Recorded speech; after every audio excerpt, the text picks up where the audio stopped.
I want to play an interview Jenn did. It's on a different topic. I think she was very, very diplomatic because these were, younger girls. And she was diplomatic because she was at this March for Life event this week. Actually, let me read this to you first so you understand the context. So, this is from Focus on the Family. Pro-life's perspective on war. Is it possible to be pro-life and pro-war at the same time? I'm a Christian and a strong pro-lifer, and I've wrestled with this issue many times in my mind over the last several years. The biblical commandment is clear. Thou shalt not kill. As I see it, killing is killing no matter what the context. What difference does it make whether a child is destroyed on the table of an abortion clinic or as the result of a U.S. airstrike in Afghanistan? How can I, as a disciple of Jesus, possibly lend my support in either case? As a matter of fact, it's not entirely accurate to say that killing is killing. Most modern translations of the Bible agree that Exodus 20:13 is better rendered, you shall not murder. From the biblical perspective, there are different kinds of killing, and not all of this can be classified as murder. So I'm not going to read anymore because it will make my head explode, but you get the context, because I've always said, and Jenn makes the point, how are you pro-life and against, fetuses being killed, but you don't have a problem with all the wars we're trying to start? Oh, by the way, I don't know if this came up, but, what about gun control? All the kiddies are being shot to death in Newtown and all these other places. Are we worried about life there? So let's take a look at one of Jenn's interviews. Hi there, this is Jenn. And what's your name? I'm Janet. And you're with Focus on the Family? I am, yeah. And this event is the March for Life, the day before the march. Correct. So what is your kind of stance? Why are you guys here? Yeah, so we are here. Obviously, we are pro-life. The sanctity of human life is a core issue at Focus on the Family.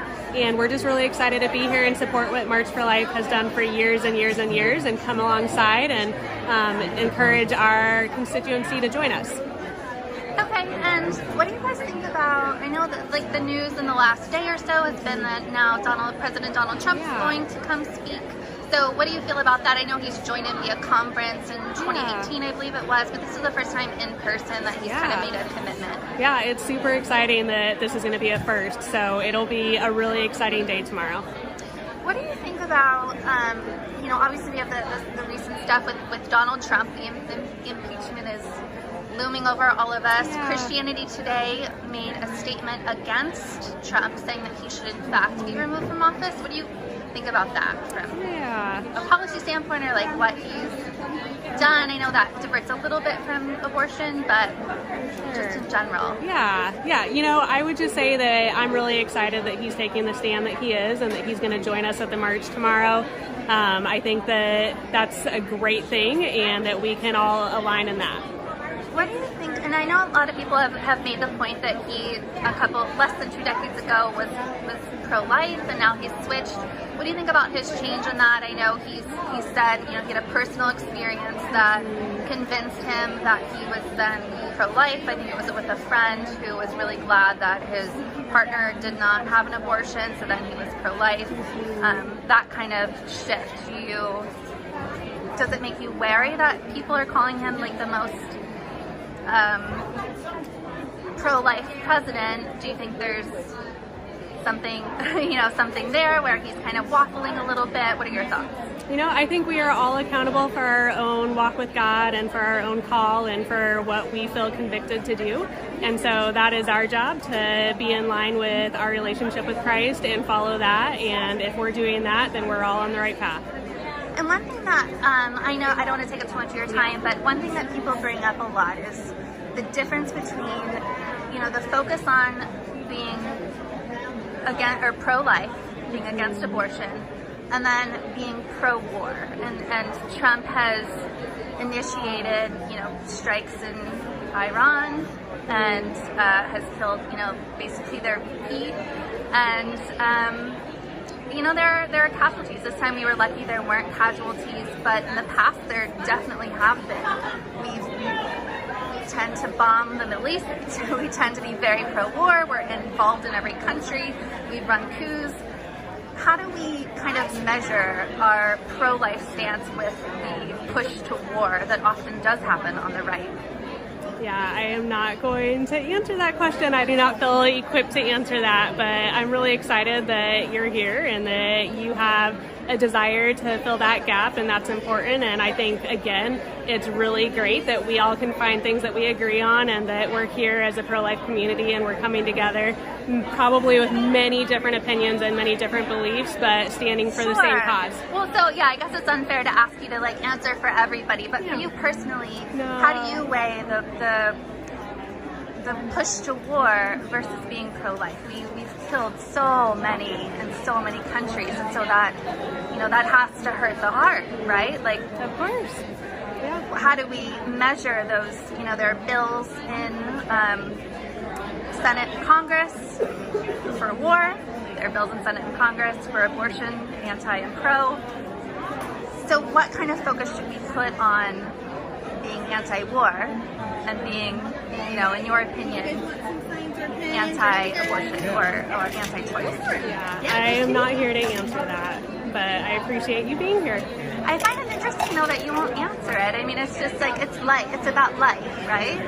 So if we're against... If we're all for life, that is a good thing, and I think that's something that we stand together on, and we celebrate that, and we charge forward. Sure, and war and imperialism, though, kills dramatically more people. So I don't understand why you won't answer like anything about war. Yeah, what is your thought on it? Oh, I think it's absolutely abhorrent. We definitely should not be involved in all these countries. I think it is completely anti-human, anti-life to be in all these wars, and it really, really hurts my heart. Focus on the Family has actually issued a statement about this on their website. Sorry, one moment. Sure. Hi there. Hi.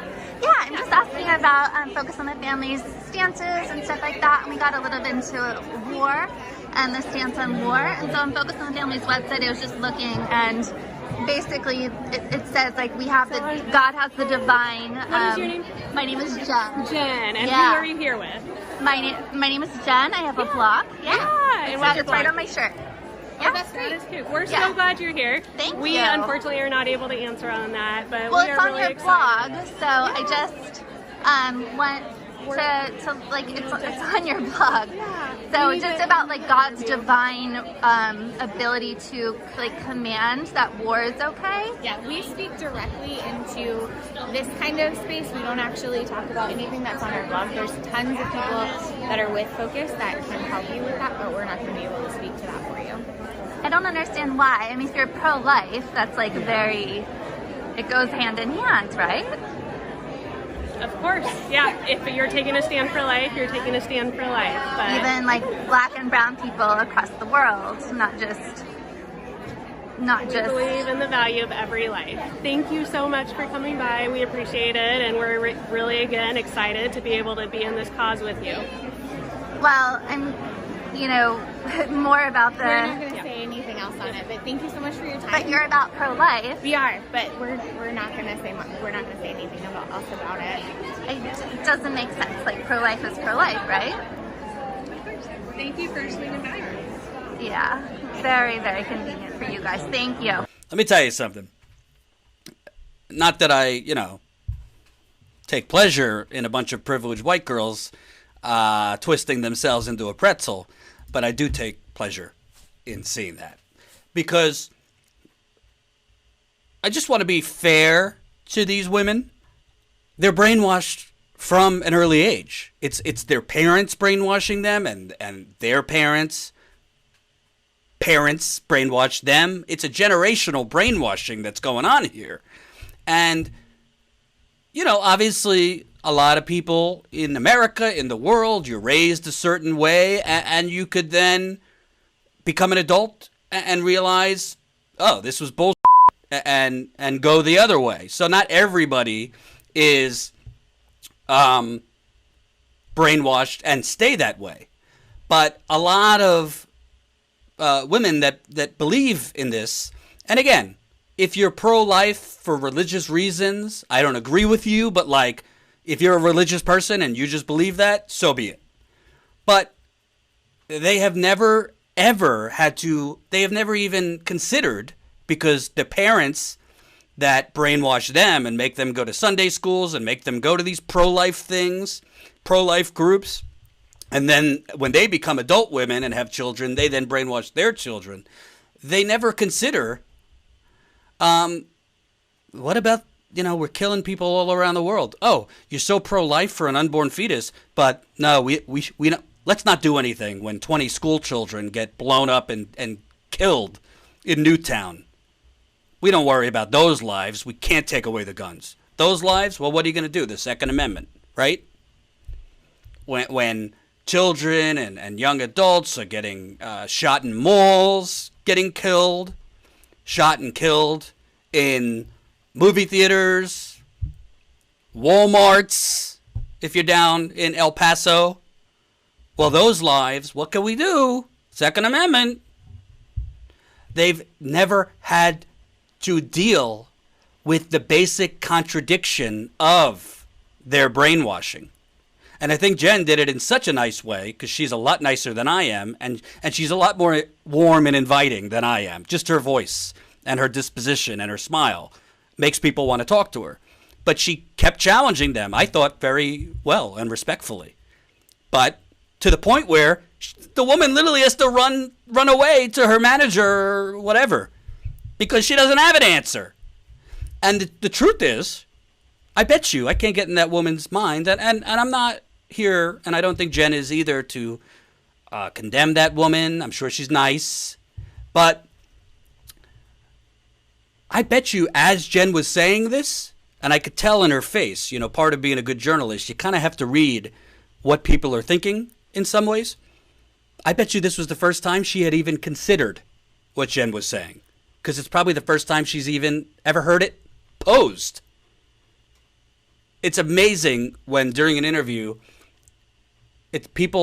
you see that the miswiring and the misinformation and the brainwashing is, for the first time, they're even having to challenge their own dispositions. Joshua Jackson, the way her face dropped. Exactly. Hope you enjoyed that last video. Hop on over to statuscoup.com, where you can sign up for our email list and become a member for as low as $5 to $10 a month. Membership is how we grow. That's statuscoup.com/join. And remember, join our email list so we can grow the revolution with you.